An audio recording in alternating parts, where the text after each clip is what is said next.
आज सुनिए मुंशी प्रेमचंद की लिखी उपन्यास गबन, भाग 29 से 30। कलकत्ता में वकील साहब ने ठहरने का पहले ही इंतजाम कर लिया था। कोई कष्ट न हुआ। रतन ने महाराज और टीमल कहार को साथ ले लिया था। दोनों वकील साहब के पुराने नौकर थे और घर के से आदमी हो गए थे। शहर के बाहर एक बंगला था, उसके 3 कमरे मिल गए। इससे ज्यादा जगह की वहां जरूरत भी न थी। हाथे में तरह तरह के फल पौधों लगे हुए थे। स्थान बहुत सुंदर मालूम होता था। पास पड़ोस में और कितने ही बंगले थे। शहर के लोग उधर हवाखोरी के लिए जाया करते थे और हरे होकर लौटते थे, पर रतन को वह जगह फाड़े खाती थी। बीमार के साथ वाले भी बीमार होते हैं। उदासों के लिए स्वर्ग भी उदास है। सगस्त्र ने वकील साहब को और भी शिथिल कर दिया था। 2-3 दिन तो उनकी दशा उससे भी खराब रही, जैसी प्रयाग में थी। लेकिन दवा शुरू होने के 2-3 दिन बाद वह कुछ संभलने लगे। रतन सुबह से आधी रात तक उनके पास ही कुर्सी डाले बैठी रहती। स्नान भोजन की भी सुधि न रहती। वकील साहब चाहते थे कि यह यहां से हट जाए तो दिल खोलकर कराहें। उसे तस्कीन देने के लिए वह अपनी दशा को छिपाने की चेष्टा करते रहते थे। वह पूछती, आज कैसी तबीयत है? तो वह फीकी मुस्कुराहट के साथ कहते, आज तो जी बहुत हल्का मालूम होता है। बेचारे सारी रात करवटें बदलकर काटते थे, पर रतन पूछती, रात नींद आई थी? तो कहते, हां, खूब सोया। रतन पथ्य सामने ले जाती तो अरुचि होने पर भी खा लेते। रतन समझती, अब यह अच्छे हो रहे हैं। कविराज जी से भी वह यही समाचार कहती। वह भी अपने उपचार की सफलता पर प्रसन्न थे। एक दिन वकील साहब ने रतन से कहा, मुझे डर है कि मुझे अच्छा होकर तुम्हारी दवा न करनी पड़े। रतन ने प्रसन्न होकर कहा, इससे बढ़कर क्या बात होगी? मैं तो ईश्वर से मनाती हूं कि तुम्हारी बीमारी मुझे दे दें। शाम को घूम आया करो। अगर बीमार पड़ने की इच्छा हो तो मेरे अच्छे हो जाने पर पड़ना। कहां जाऊं? मेरा तो कहीं जाने को जी ही नहीं चाहता। मुझे यहीं सबसे अच्छा लगता है। वकील साहब को एकाएक रमानाथ का ख्याल आ गया। बोले, जरा शहर के पार्कों में घूम घाम कर देखो, शायद रमानाथ का पता चल जाए। रतन को अपना वादा याद आ गया। रमा को पा जाने की आनंदमय आशा ने एक क्षण के लिए उसे चंचल कर दिया। कहीं वह पार्क में बैठे मिल जाएं तो पूछूं, कहिए बाबूजी, अब कहां भागकर जाइएगा? इस कल्पना से उसकी मुद्रा खिल उठी। बोली, जालपा से मैंने वादा तो किया था कि पता लगाऊंगी, पर यहां आकर भूल गई। वकील साहब ने साग्रह कहा, आज चली जाओ। आज क्या, शाम को रोज घंटे भर के लिए निकल जाया करो। रतन ने चिंतित होकर कहा, लेकिन चिंता तो लगी रहेगी। वकील साहब ने मुस्कुराकर कहा, मैं तो अच्छा हो रहा हूं। रतन ने संदिग्ध भाव से कहा, अच्छा, चली जाऊंगी। रतन को कल से वकील साहब के आश्वासन पर कुछ संदेह होने लगा था। उनकी चेष्टा से अच्छे होने का कोई लक्षण उसे न दिखाई देता था। इनका चेहरा क्यों दिन दिन पीला पड़ता जाता है? इनकी आंखें क्यों हरदम बंद रहती हैं? देह क्यों दिन दिन घुलती जाती है? महाराज और कहार से वह यह शंका न कह सकती थी। कविराज से पूछते उसे संकोच होता था। अगर कहीं रमा मिल जाते तो उनसे पूछती। वह इतने दिनों से यहां है, किसी दूसरे डॉक्टर को दिखाती। इन कविराज जी से उसे कुछ कुछ निराशा हो चली थी। जब रतन चली गई तो वकील साहब ने टीमल से कहा, मुझे जरा उठाकर बिठा दो टीमल, पड़े पड़े कमर सीधी हो गई।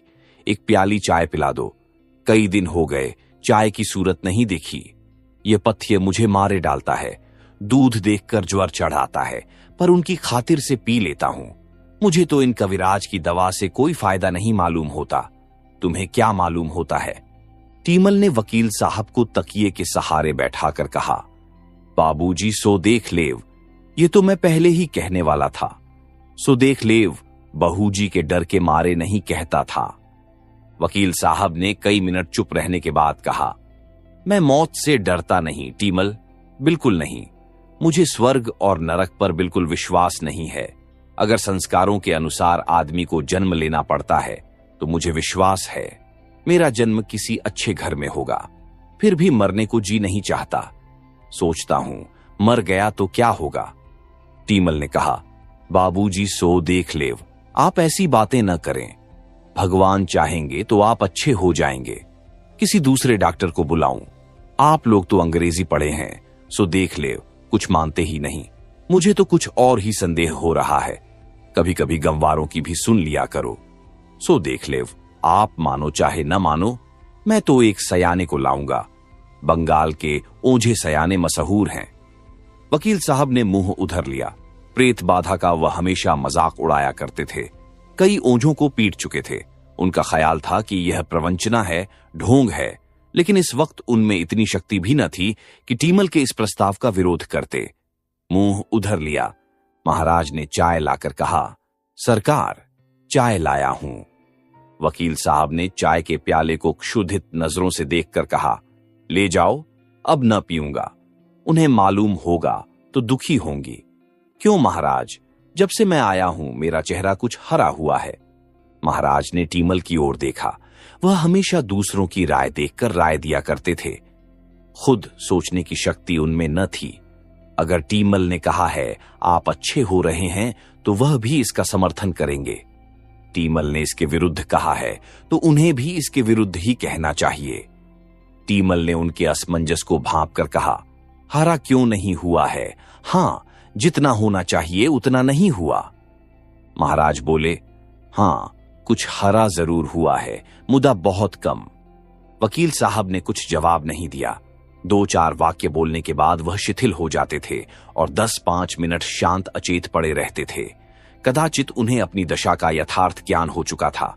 उसके मुख पर, बुद्धि पर, मस्तिष्क पर मृत्यु की छाया पड़ने लगी थी। अगर कुछ आशा थी तो इतनी ही कि शायद मन की दुर्बलता से उन्हें अपनी दशा इतनी हीन मालूम होती हो। उनका दम अब पहले से ज्यादा फलने लगा था।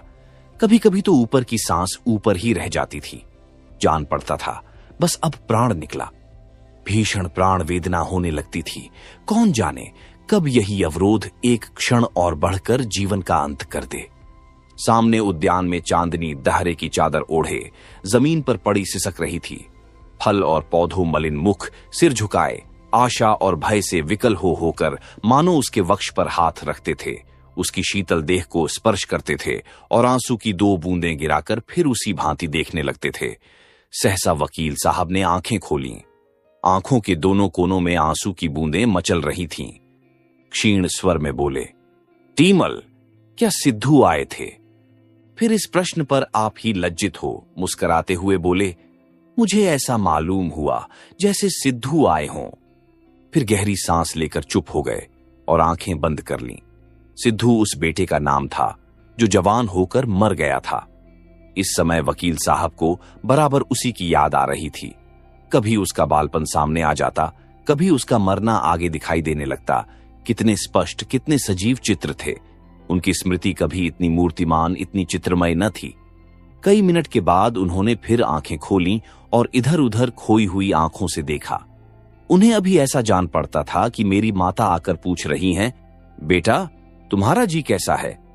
सहसा उन्होंने टीमल से कहा, यहां आओ, किसी वकील को बुला लाओ, जल्दी जाओ, नहीं वह घूम कर आती होंगी। इतने में मोटर का हार्न सुनाई दिया और एक पल में रतन आ पहुंची। वकील को बुलाने की बात उड़ गई। वकील साहब ने प्रसन्न मुख होकर पूछा, कहां गई? कुछ उसका पता मिला? रतन ने उनके माथे पर हाथ रखते हुए कहा, कई जगह देखा, कहीं न दिखाई दिए। इतने बड़े शहर में सड़कों का पता तो जल्दी चलता नहीं। वह भला क्या मिलेंगे? दवा खाने का समय तो आ गया ना। वकील साहब ने दबी जबान से कहा, लाओ खा लूं। रतन ने दवा निकाली और उन्हें उठाकर पिलाई। इस समय वह न जाने क्यों कुछ भयभीत सी हो रही थी। एक अस्पष्ट अज्ञात शंका उसके हृदय को दबाए हुए थी। एकाएक उसने कहा, उन लोगों में से किसी को तार दे दूं? वकील साहब ने प्रश्न की आंखों से देखा। फिर आप उसका आशय समझकर बोले, नहीं, किसी को बुलाने की जरूरत नहीं, मैं अच्छा हो रहा हूं। फिर एक क्षण के बाद सावधान होने की चेष्टा करके बोले, मैं चाहता हूं कि अपनी वसीयत लिखवा दूं। जैसे एक शीतल तीव्र बाण रतन के पैर से घुसकर सिर से निकल गया। मानो उसकी देह के सारे बंधन खुल गए, सारे अवयव बिखर गए। उसके मस्तिष्क के सारे परमाणु हवा में उड़ गए। मानो नीचे से धारती निकल गई, ऊपर से आकाश निकल गया और अब वह निराधार, निस्पंद, निर्जीव खड़ी है। अवरुद्ध अश्रुकंपित कंठ से बोली, घर से किसी को बुलाऊं? यहां किससे सलाह ली जाए? कोई भी तो अपना नहीं है। अपनों के लिए इस समय रतन अधीर हो रही थी। कोई भी तो अपना होता जिस पर वह विश्वास कर सकती, जिससे सलाह ले सकती। घर के लोग आ जाते तो दौड़ धूप करके किसी दूसरे डॉक्टर को बुलाते। वह अकेली क्या करे? आखिर भाई बंद और किस दिन काम आवेंगे? संकट में ही अपने काम आते हैं। फिर यह क्यों कहते हैं कि किसी को मत बुलाओ? वसीयत की बात फिर उसे याद आ गई। यह विचार क्यों इनके मन में आया? वैद्य जी ने कुछ कहा तो नहीं? क्या होने वाला है भगवान? ये शब्द अपने सारे संसर्गों के साथ उसके हृदय को विदीर्ण करने लगा। चिल्ला चिल्ला कर रोने के लिए उसका मन विकल हो उठा। अपनी माता याद आई। उसके अंचल में मुंह छिपाकर रोने की आकांक्षा उसके मन में उत्पन्न हुई। उस स्नेहमय अंचल में रोकर उसकी बाल आत्मा को कितना संतोष होता था। कितनी जल्द उसकी सारी मनोव्यथा शांत हो जाती थी। आह, यह आधार भी अब नहीं। महाराज ने आकर कहा, सरकार, भोजन तैयार है, थाली परसूं? रतन ने उसकी ओर कठोर नजरों से देखा। वह बिना जवाब की अपेक्षा किए चुपके से चला गया। मगर एक ही क्षण में रतन को महाराज पर दया आ गई। उसने कौन सी बुराई की जो भोजन के लिए पूछने आया? भोजन भी ऐसी चीज है जिसे कोई छोड़ सके। वह रसोई में जाकर महाराज से बोली, तुम लोग खा लो महाराज, मुझे आज भूख नहीं लगी है। महाराज ने आग्रह किया, 2 ही फुलके खा लीजिए सरकार। रतन ठिठक गई। महाराज के आग्रह में इतनी सहृदयता, इतनी संवेदना भरी हुई थी कि रत्न को एक प्रकार की सांत्वना का अनुभव हुआ। यहां कोई अपना नहीं है, ये सोचने में उसे अपनी भूल प्रतीत हुई। महाराज ने अब तक रत्न को कठोर स्वामिनी के रूप में देखा था। वही स्वामिनी आज उसके सामने खड़ी मानो सहानुभूति की भिक्षा मांग रही थी। उसकी सारी सद्वृत्तियां उमड़ उठीं। रतन को उसके दुर्बल मुख पर अनुराग का तेज नजर आया। उसने पूछा, क्यों महाराज, बाबूजी को इस कविराज की दवा से कोई लाभ हो रहा है? महाराज ने डरते डरते वही शब्द दोहरा दिए जो आज वकील साहब से कहे थे, कुछ कुछ तो हो रहा है, लेकिन जितना होना चाहिए उतना नहीं। रतन ने अविश्वास के अंदाज से देखकर कहा, तुम भी मुझे धोखा देते हो महाराज। महाराज की आंखें डबडबा गईं। बोले, भगवान सब अच्छा ही करेंगे बहू जी, घबराने से क्या होगा, अपना तो कोई बस नहीं है। रतन ने पूछा, यहां कोई ज्योतिषी न मिलेगा? जरा उससे पूछते, कुछ पूजा पाठ भी करा लेने से अच्छा होता है। महाराज ने तुष्टि के भाव से कहा, यह तो मैं पहले ही कहने वाला था बहू जी, लेकिन बाबूजी का मिजाज तो जानती हो, इन बातों से वह कितना बिगड़ते हैं। रतन ने दृढ़ता से कहा, सवेरे किसी को जरूर बुला लाना। सरकार चिढ़ेंगे, मैं तो कहती हूं। ये कहती हुई वह कमरे में आई और रोशनी के सामने बैठकर जालपा को पत्र लिखने लगी। बहन, नहीं कह सकती क्या होने वाला है। आज मुझे मालूम हुआ है कि मैं अब तक मीठे भ्रम में पड़ी हुई थी। बाबूजी अब तक मुझसे अपनी दशा छिपाते थे, मगर आज यह बात उनके काबू से बाहर हो गई। तुमसे क्या कहूं, आज वह वसीयत लिखने की चर्चा कर रहे थे, मैंने ही टाला। दिल घबरा रहा है। हन, जी चाहता है थोड़ी सी संख्या खाकर सो रहूं। विधाता को संसार, दयालु, कृपालु, दीन बंधु और जाने कौन कौन सी उपाधियां देता है। मैं कहती हूं, उससे निर्दयी, निर्मम, निष्ठुर कोई शत्रु भी नहीं हो सकता। पूर्व जन्म का संस्कार केवल मन को समझाने की चीज है। जिस दंड का हेतु ही हमें न मालूम हो, उस दंड का मूल्य ही क्या? वह तो जबरदस्त की लाठी है जो आघात करने के लिए कोई कारण गढ़ लेती है। इस अंधेरे, निर्जन, कांटों से भरे हुए जीवन मार्ग में मुझे केवल एक टिमटिमाता हुआ दीपक मिला था। मैं उसे अंचल में छिपाए विधि को धन्यवाद देती हुई गाती चली जाती थी, पर वह दीपक भी मुझसे छीना जा रहा है। इस अंधकार में मैं कहां जाऊंगी? कौन मेरा रोना सुनेगा? कौन मेरी बांह पकड़ेगा? बहन, मुझे क्षमा करना। मुझे बाबूजी का पता लगाने का अवकाश नहीं मिला। आज कई पार्कों का चक्कर लगा आई, पर कहीं पता नहीं चला। कुछ अवसर मिला तो फिर जाऊंगी। माताजी को मेरा प्रणाम कहना। पत्र लिखकर रतन बरामदे में आई। शीतल समीर के झोंके आ रहे थे। प्रकृति मानो रोग शैया पर पड़ी सिसक रही थी। उसी वक्त वकील साहब की सांस वेग से चलने लगी। रात के 3 बज चुके थे। रतन आधी रात के बाद आराम कुर्सी पर लेटे ही लेटे झपकियां ले रही थीं कि सहसा वकील साहब के गले का खर्राटा सुनकर चौंकम पड़ी। उल्टी सांसें चल रही थीं। वह उनके सिरहाने चारपाई पर बैठ गई और उनका सिर उठाकर अपनी जांघ पर रख लिया। अभी न जाने कितनी रात बाकी है। मेज पर रखी हुई छोटी घड़ी की ओर देखा। अभी 3 बजे थे। सवेरा होने में 4 घंटे की देर थी। कविराज कहीं 9 बजे आवेंगे, ये सोचकर वह हताश हो गई। अभागिनी रात क्या अपना काला मुंह लेकर विदा न होगी। मालूम होता है एक युग हो गया।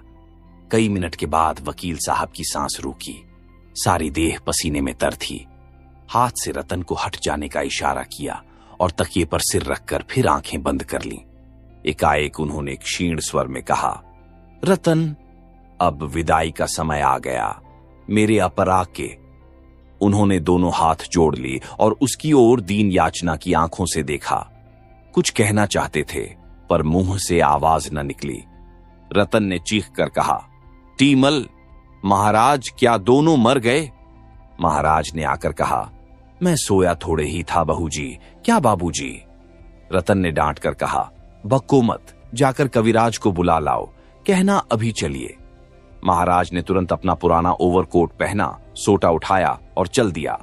रतन उठकर स्टोव जलाने लगी कि शायद सेंक से कुछ फायदा हो। उसकी सारी घबराहट, सारी दुर्बलता, सारा शोक मानो लुप्त हो गया। उसकी जगह एक प्रबल आत्मनिर्भरता का उदय हुआ। कठोर कर्तव्य ने उसके सारे अस्तित्व को सचेत कर दिया। स्टोव जलाकर उसने रुई के गाले से छाती को सेंकना शुरू किया। कोई 15 मिनट तक ताबड़तोड़ सेंकने के बाद वकील साहब की सांस कुछ थमी। आवाज काबू में हुई। रतन के दोनों हाथ अपने गालों पर रखकर बोले, तुम्हें बड़ी तकलीफ हो रही है मुन्नी। क्या जानता था इतनी जल्द यह समय आ जाएगा। मैंने तुम्हारे साथ बड़ा अन्याय किया है प्रिय। ओह, कितना बड़ा अन्याय। मन की सारी लालसा मन में रह गई। मैंने तुम्हारे जीवन का सर्वनाश कर दिया, क्षमा करना। यही अंतिम शब्द थे जो उनके मुख से निकले। यही जीवन का अंतिम सूत्र था। यही मोह का अंतिम बंधन था। रतन ने द्वार की ओर देखा। अभी तक महाराज का पता न था। हां, टीमल खड़ा था और सामने अथाह अंधकार जैसे अपने जीवन की अंतिम वेदना से मूर्छित पड़ा था। रतन ने कहा, टीमल, जरा पानी गरम करोगे? टीमल ने वहीं खड़े खड़े कहा, पानी गरम करके क्या करोगी बहूजी? गोदान करा दो। 2 बूंद गंगा जल मुंह में डाल दो। रतन ने पति की छाती पर हाथ रखा। छाती गरम थी। उसने फिर द्वार की ओर ताका। महाराज न दिखाई दिए। वह अब भी सोच रही थी, कविराज जी आ जाते तो शायद इनकी हालत संभल जाती। पछता रही थी कि इन्हें यहां क्यों लाई। कदाचित रास्ते की तकलीफ और जलवायु ने बीमारी को असाध्य कर दिया। यह भी पछतावा हो रहा था कि मैं संध्या समय क्यों घूमने चली गई। शायद उतनी ही देर में इन्हें ठंड लग गई। जीवन एक दीर्घ पश्चाताप के सिवा और क्या है। पछतावे की 1-2 बात थी। इस 8 साल के जीवन में मैंने पति को क्या आराम पहुंचाया। वह 12 बजे रात तक कानूनी पुस्तकें देखते रहते थे। मैं पड़ी सोती रहती थी। वह संध्या समय भी मुवक्किलों से मामले की बातें करते थे। मैं पार्क और सिनेमा की सैर करती थी। बाजारों में मटर गश्ती करती थी। मैंने इन्हें धनोपार्जन के एक यंत्र के सिवा और क्या समझा। ये कितना चाहते थे कि मैं इनके साथ बैठूं और बातें करूं, पर मैं भागती फिरती थी। मैंने कभी इनके हृदय के समीप जाने की चेष्टा नहीं की। कभी प्रेम की दृष्टि से नहीं देखा। अपने घर में दीपक न जलाकर दूसरों के उजाले घर का आनंद उठाती गिरी। मनोरंजन के सिवा मुझे और कुछ सूझता ही न था। विलास और मनोरंजन, यही मेरे जीवन के 2 लक्ष्य थे। अपने जले हुए दिल को इस तरह शांत करके मैं संतुष्ट थी। खीर और मलाई की थाली क्यों न मुझे मिली। इस क्षोभ में मैंने अपनी रोटियों को लात मार दी। आज रत्न को उस प्रेम का पूर्ण परिचय मिला जो इस विदा होने वाली आत्मा को उससे था। वह इस समय भी उसी की चिंता में मग्न थी। रत्न के लिए जीवन में फिर भी कुछ आनंद था, कुछ रुचि थी, कुछ उत्साह था। इनके लिए जीवन में कौन सा सुख था? न खाने पीने का सुख, न मेले तमाशे का शौक। जीवन क्या एक दीर्घ तपस्या थी जिसका मुख्य उद्देश्य कर्तव्य का पालन था। क्या रत्न उनका जीवन सुखी न बना सकती थी? क्या एक क्षण के लिए कठोर कर्तव्य की चिंताओं से उन्हें मुक्त न कर सकती थी? कौन कह सकता है कि विराम और विश्राम से यह बुझने वाला दीपक कुछ दिन और न प्रकाशमान रहता? लेकिन उसने कभी अपने पति के प्रति अपना कर्तव्य ही न समझा। उसकी अंतरात्मा सदैव विद्रोह करती रही, केवल इसलिए कि इनसे मेरा संबंध क्यों हुआ। क्या उस विषय में सारा अपराध इन्हीं का था? कौन कह सकता है कि दरिद्र माता पिता ने मेरी ओर भी दुर्गति न की होती? जवान आदमी भी सबके सब क्या आदर्श ही होते हैं? उनमें भी तो व्यभिचारी, क्रोधी, शराबी सभी तरह के होते हैं। कौन कह सकता है इस समय मैं किस दशा में होती? रतन का एक एक रोआं इस समय उसका तिरस्कार कर रहा था। उसने पति के शीतल चरणों पर सिर झुका लिया और बिलख बिलख कर रोने लगी। वह सारे कठोर भाव जो बराबर उसके मन में उठते रहते थे, वह सारे कटु वचन जो उसने जल कर उन्हें कहे थे, इस समय सैकड़ों बिच्छुओं के समान उसे डंक मार रहे थे। हाय, मेरा यह व्यवहार उस प्राणी के साथ था जो सागर की भांति गंभीर था। इस हृदय में कितनी कोमलता थी, कितनी उदारता। मैं एक बीड़ा पान दे देती थी तो कितना प्रसन्न हो जाते थे। जरा हंसकर बोल देती थी तो कितने तृप्त हो जाते थे, पर मुझसे इतना भी ना होता था। इन बातों को याद कर करके उसका हृदय फटा जाता था। उन चरणों पर सिर रखे हुए उसे प्रबल आकांक्षा हो रही थी कि मेरे प्राण इसी क्षण निकल जाएं। उन चरणों को मस्तक से स्पर्श करके उसके हृदय में कितना अनुराग उमड़ आता था, मानो एक युग की संचित निधि को वह आज ही इसी क्षण लुटा देगी। मृत्यु की दिव्य ज्योति के सम्मुख उसके अंदर का सारा मालिन्य, सारी दुर्भावना, सारा विक्रोह मिट गया था। वकील साहब की आंखें खुली हुई थीं, पर मुख पर किसी भाव का चिन्ह न था। रतन की विह्वलता भी अब उनकी बुझती हुई चेतना को प्रदीप्त न कर सकती थी। हर्ष और शोक के बंधन से वह मुक्त हो गए थे। कोई रोए तो गम नहीं, हंसे तो खुशी नहीं।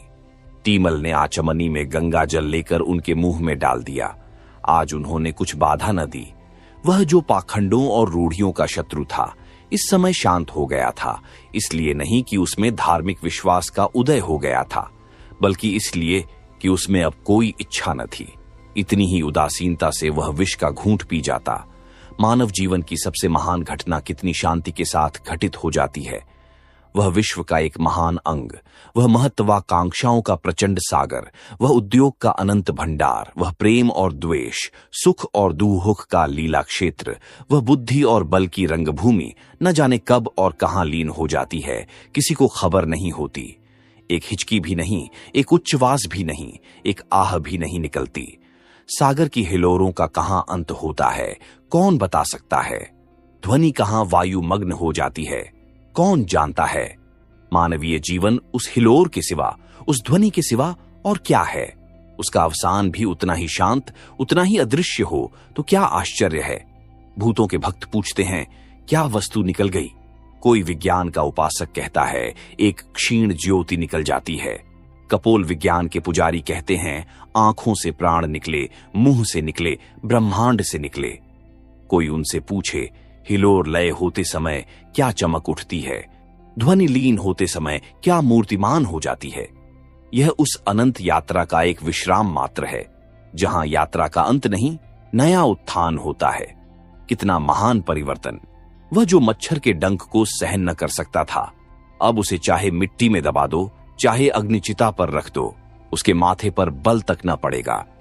टीमल ने वकील साहब के मुख की ओर देखकर कहा, बहू जी, आइए खाट से उतार दें। मालिक चले गए। यह कहकर वह भूमि पर बैठ गया और दोनों आंखों पर हाथ रखकर फूट फूट कर रोने लगा।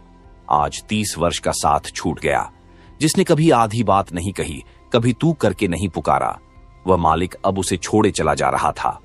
रतन अभी तक कविराज की बाट जोह रही थी। टीमल के मुख से यह शब्द सुनकर उसे धक्का सा लगा।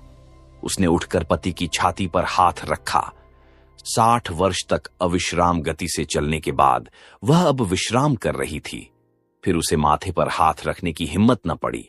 उस देह को स्पर्श करते हुए, उस मरे हुए मुख की ओर ताकते हुए उसे ऐसा विराग हो रहा था जो ग्लानि से मिलता था। अभी जिन चरणों पर सिर रखकर वह रोई थी, उसे छूते हुए उसकी उंगलियां कटी सी जाती थीं। जीवन साऊं इतना कोमल है, उसने कभी न समझा था। मौत का ख्याल कभी उसके मन में ना आया था। उस मौत ने आंखों के सामने उसे लूट लिया।